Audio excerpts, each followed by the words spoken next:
오늘 우리에게 주시는 하나님의 말씀은 느헤미야 13장 23절에서 31절입니다.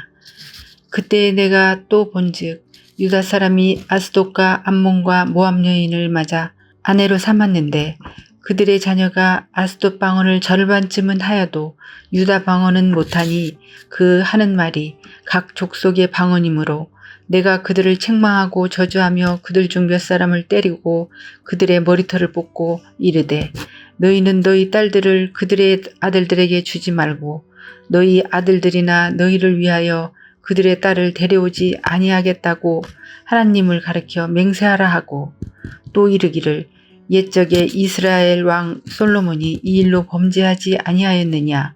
그는 많은 나라 중에 비교량이 없이 하나님의 사랑을 입은 자라. 하나님이 그를 왕으로 삼아 온 이스라엘을 다스리게 하셨으나 이방 여인이 그를 범죄하게 하였나니 너희가 이방 여인을 아내로 맞아 이 모든 큰 악을 행하여 우리 하나님께 범죄하는 것을 우리가 어찌 용납하겠느냐. 대제사장 엘리야십의 손자 요야다의 아들 하나가 호론 사람 산발랏의 사위가 되었으므로 내가 쫓아내어 나를 떠나게 하였느니라. 내 하나님이여, 그들이 제사장의 직분을 더럽히고 제사장의 직분과 레위 사람에 대한 언약을 어겼사오니 그들을 기억하옵소서. 내가 이와 같이 그들에게 이방 사람을 떠나게 하여 그들을 깨끗하게 하고 또 제사장과 레위 사람의 반열을 세워 각각 자기의 일을 맡게 하고 또 정한 기간에 나무와 처음 익은 것을 드리게 하였사오니 내 하나님이여, 나를 기억하사 복을 주옵소서. 아멘. 오늘 본문은 느헤미야서의 마지막 말씀입니다. 느헤미야서는 총 13장으로 구성되어 있는데 느헤미야가 아닥사스다 왕의 허락과 지원을 받아서 예루살렘 성벽 재건을 위해 출발하는 이야기로 시작되죠. 그러면 느헤미야서의 마지막은 성벽 재건을 마치면서 끝나야 할 것 같은데 그렇지 않습니다. 느헤미야 성벽 재건축은 52일 만에 완공되었으며 느헤미야 6장에서 그 내용은 끝이 납니다. 그렇다면 느헤미야서가 13장까지 그 이야기가 더 이어지는 이유는 무엇일까요? 느헤미야서는 단순히 물리적인 성벽 재건에 대한 이야기가 아니라 이스라엘 공동체의 영적 재건과 회복을 이야기하는 말씀이기 때문입니다. 우리 공동체의 이야기도 마찬가지여야 합니다.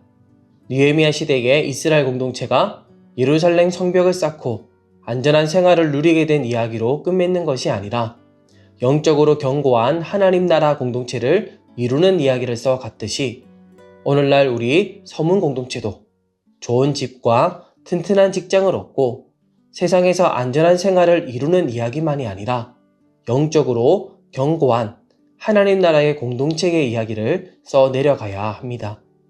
오늘 본문에 느헤미야가 이스라엘 공동체에 전하는 말씀을 통해서 우리 서문 모든 가정과 우리 서문 교회가 견고한 하나님 나라의 영적 공동체를 이뤄가길 소원합니다. 첫째로 우리는 은밀히 다가오는 죄의 영향력을 경계해야 합니다.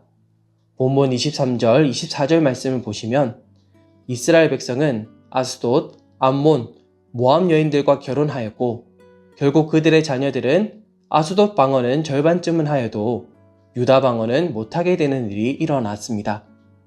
언어는 단순한 소통의 도구만이 아니라 역사와 문화와 가치를 전하는 중요한 매개체이죠. 이스라엘 자녀들이 유다 방언을 못하게 되었다는 것은 믿음의 유산을 흘려받지 못하고 이방 문화와 종교의 영향을 받게 됨을 뜻하는 것입니다. 이는 하나님 나라 백성으로의 정체성을 흔드는 심각한 문제가 되었습니다. 처음에는 이방 여인과 결혼한 것 정도야 괜찮겠지, 이 정도 문화적 언어적 차이야 극복할 수 있겠지라고 생각했을 것입니다. 그러나 이는 결국 영적인 영향력의 문제로 이어졌고 이스라엘 공동체는 은밀하게 믿음의 유산과 하나님과 점점 멀어지게 된 것입니다. 이에 느헤미야는 본문 25절에 단호히 책망하면서 앞으로는 이방 여인들과 결혼하지 않기를 하나님 앞에서 맹세하게 합니다. 죄는 매우 은밀하고 교묘하게 우리 삶에 스며들지요.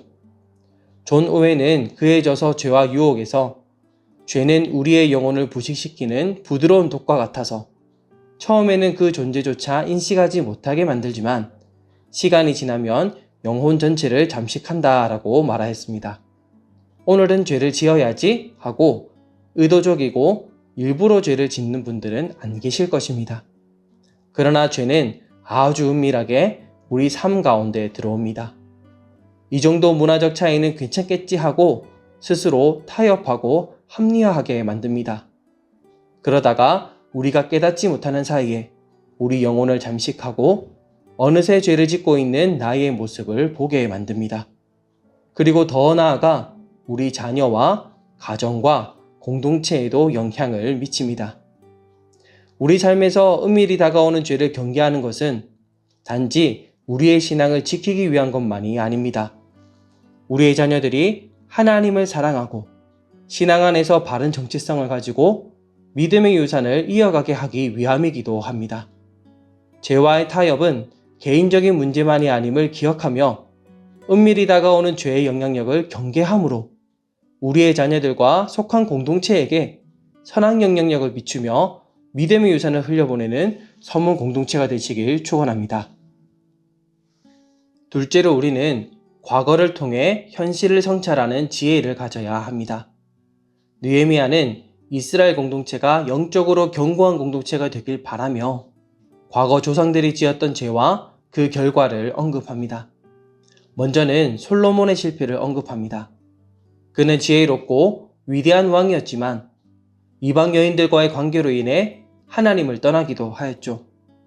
솔로몬 이후에 이스라엘이 남유다와 북이스라엘로 갈라진 것을 생각해보면 영적 지도자의 죄악된 걸음이 자녀들과 공동체에게 어떤 영향력을 미쳤는지 생각해보게 됩니다. 느헤미야는 지금 과거 솔로몬 이야기를 통해 공동체가 현실을 성찰해보게 합니다. 당시 느헤미야 시대에 대제사장 엘리야십의 손자는 사마리아 총독 산발랏의 사해가 되었었죠. 이는 정치적 외교적인 관점으로는 유익해 보이지만 영적인 관점에서는 전혀 유익하지 못한 일입니다. 느헤미야는 과거 솔로몬의 이야기를 통해 현실을 성찰하며 대제사장 엘리야십과 영적 지도자들과 이스라엘 공동체가 영적인 걸음을 걷도록 촉구합니다. 오늘은 2024년 마지막 날이죠. 한 해를 돌아볼 때 하나님의 뜻대로 살았던 날들도 있으셨을 것이고 그러지 못했던 날들도 있으셨을 것입니다. 하나님의 지혜를 구하였던 지혜자 솔로몬이 그러하였고 대제사장 엘리야십이 그러하였듯이 우리 모두는 죄 앞에 너무도 연약한 자들입니다. 중요한 것은 이제는 그 과거가 현재가 되지 않도록 과거를 통해 현실을 성찰하는 지혜를 가지는 것입니다. 어거스틴은 자신의 고백록에서 과거의 죄가 나를 부끄럽게 했지만 그 부끄러움이 나를 하나님께로 돌이키게 했다라고 고백합니다. 올 한 해를 되돌아보시며 혹시 하나님 앞에 잘못된 선택을 했던 과거의 날들이 떠오르신다면 이제 그 과거가 현실이 되지 않도록 하나님의 지혜와 은혜를 구하면 좋겠습니다. 회개 뒤에는 반드시 하나님의 은혜가 있습니다. 나의 회개는 우리 자녀와 우리 공동체에게도 은혜가 흘러가게 할 것입니다. 2024년 마지막 날 가정에서 속한 공동체에서 우리 죄를 자복함으로 미쁘시고 의로우신 하나님의 은혜 가운데 2025년을 마주하는 서문 공동체가 되시길 축원합니다. 셋째로 우리는 하나님 앞에서 살아가야 합니다. 고신대학교 교정에는 호람데오라는 글귀가 선명하게 새겨진 커다란 돌이 있습니다. 호람데오의 뜻은 하나님 앞에서입니다. 느헤미야는 하나님 앞에서 자신이 해야 할 일을 마친 후에 내 하나님이여 나를 기억하사 복을 주옵소서라고 기도합니다. 느헤미야는 지금 하나님 앞에서 자신이 해야 할 사명을 다 하였으며 이를 하나님께서 기억하시고 복을 주실 것을 확신하며 기도하고 있습니다. 죄의 열매도 분명하지만 선한 싸움을 싸운 자의 열매도 분명합니다. 하나님께서 주시는 복입니다. 사도 바울도 선한 싸움을 싸우고 나의 달려갈 길을 마치고 믿음을 지켰으니 이제 후로는 나를 위하여 의의 면류관이 예비되었으므로 주 곧 의로우신 재판장이 그날에 내게 주실 것이며 내게만 아니라 주의 나타나심을 사모하는 모든 자에게 주실 것임을 확신하였죠.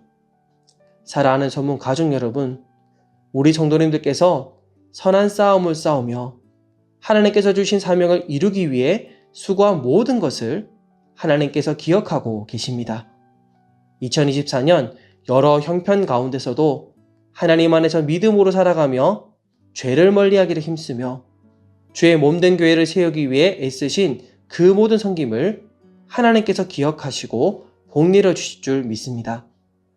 느헤미야 7장에 귀환한 백성들의 명단이 나열되며 12장의 제사장과 레위인들의 이름이 나열되듯이 수고하고 섬긴 모든 한 분 한 분 성도님들을 하나님께서 기억하시고 복내려 주실 줄 믿습니다.